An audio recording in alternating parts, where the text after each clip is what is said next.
আমি ব্যক্তিগতভাবে তা মনে করছি না। আমিও দেখেছি যে অনেকে এই কথাটা বলছে। কেন মনে করছি না, এটা দুইটা পয়েন্ট আমি আপনাকে বলি। যে আমি ছাত্র দলের সাথে যুক্ত হয়েছি বলেই যে শিক্ষার্থীরা আমাকে ভোট দেয়নি, এটা মনে না করার কারণ হলো, প্রথমত হলো ছাত্র দলের, আমার প্যানেল থেকে ছাত্র দলের 3 জন প্রার্থী বিজয়ী হয়েছেন এবং ভালো ভোটে তারা বিজয়ী হয়েছেন। এক, তাহলে যদি আমি ছাত্র দলের প্যানেলে যুক্ত হওয়ার কারণে যুক্ত না হয়ে থাকে, জয়ী না হয়ে থাকে, তাহলে তারা কেন জয়ী হলো, ফার্স্ট অফ অল। সেকেন্ড কথা দেখেন, আমাদের যে আজকে 21 জন সংসদে আছে তারা সবাই ক্যাপাবল, আলহামদুলিল্লাহ।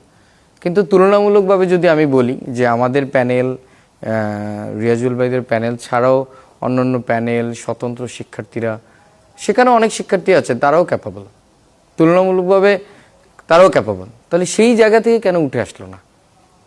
তাহলে যেহেতু এই দুইটা পয়েন্ট আমার কাছে, আমি ধরেছি যে এই দুইটা পয়েন্ট যেহেতু আমার মিলছে না, তাহলে এই জায়গাতে আমার মনে হয় না যে আমি এই কারণেই আমি হেরেছি।